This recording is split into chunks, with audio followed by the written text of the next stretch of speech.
It's a cold November morning in 1919, and the once quiet Appalachian town of Harlan, Kentucky, has become a battleground. The air, thick with smoke and the stench of burning coal, is heavy with the weight of history.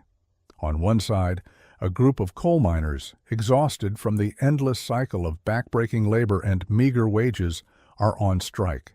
They've had enough. On the other side, the coal barons, the wealthy magnates who control the mines and the lives of the miners, have deployed private armed forces to quell the unrest.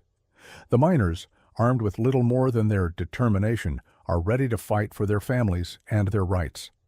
This isn't just a struggle over wages or working conditions. It's a battle that will define the future of labor rights in America. It's a fight that pits the working class against the powerful elite, a struggle that will echo across the country for decades to come. This is the story of the Kentucky Coal Wars, a pivotal chapter in the American labor movement that forever changed the way the nation viewed workers' rights, unions, and the balance of power between employer and employee. The mines of Kentucky were a microcosm of the Industrial Revolution's darker side. The promise of riches from coal had drawn thousands to Appalachia, where the earth was rich with black gold.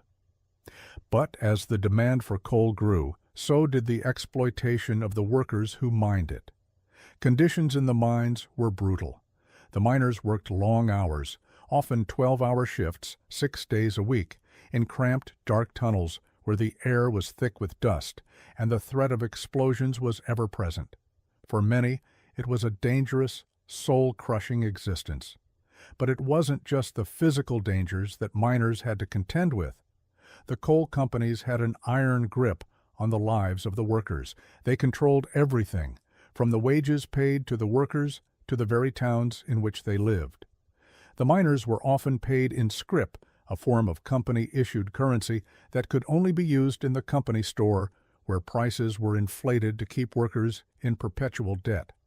The miners were trapped both physically and financially in a system that kept them working hard, but never allowed them to rise above the poverty line. It was a system that dehumanized them. They were not workers.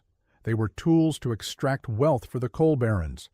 The mines became places where human life seemed expendable. In 1911, a mine explosion in Monongah, West Virginia, claimed the lives of over 360 miners. It was one of the deadliest mining disasters in U.S. history, yet it was only one of many. The coal companies never faced accountability. The workers, meanwhile, suffered in silence, unable to voice their grievances. But beneath the surface, a storm was brewing.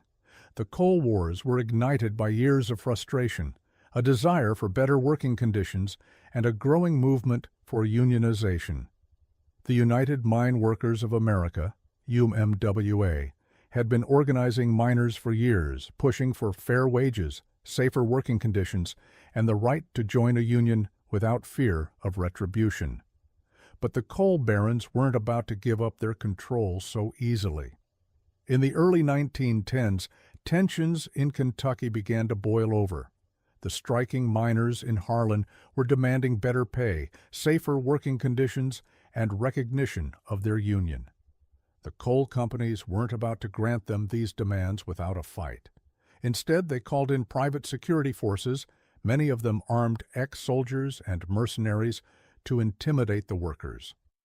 These forces were known as the Baldwin Felts Detective Agency, armed thugs in suits who used violence and intimidation to suppress the strikes. The miners fought back. They weren't just demanding higher wages, they were demanding dignity. They were fighting for the right to be treated as human beings, not as mere cogs in the machines of the coal industry. In 1920, after months of tension, the situation in Harlan reached its breaking point. The Battle of Blair Mountain, a violent clash between striking miners and armed forces hired by the coal companies, would come to symbolize the entire struggle. Over 10,000 miners, armed with rifles, faced off against a small army of company men. The miners had dug trenches and they fought back with everything they had. The battle lasted for days, with gunfire ringing through the hills of West Virginia. The miners were outgunned, outmanned, but they had something the coal companies didn't, an unshakable belief in their cause. For a time, it seemed like the miners might win. The battle made national headlines, and the public began to take notice of the plight of the workers. But the coal companies weren't going to back down without a fight. The U.S. government, siding with the business interests, sent in federal troops to quash the uprising. In the end, the miners were defeated. But their cause had captured the nation's attention. Though the miners didn't achieve their goals immediately, the Kentucky Coal Wars ignited a national conversation about labor rights. The public began to understand the depth of the exploitation faced by workers and the violence used to silence their demands for better conditions. The tragedy of Blair Mountain became a rallying cry for the labor movement. Slowly but surely, the Coal Wars planted the seeds for greater unionization, and workers across the country began to demand better treatment. In the aftermath of the Kentucky Coal Wars, the federal government was forced to acknowledge the harsh conditions faced by workers in industries like coal mining. In 1924, the U.S. Congress passed the Coal Mine Health and Safety Act, which introduced basic safety regulations for coal mines.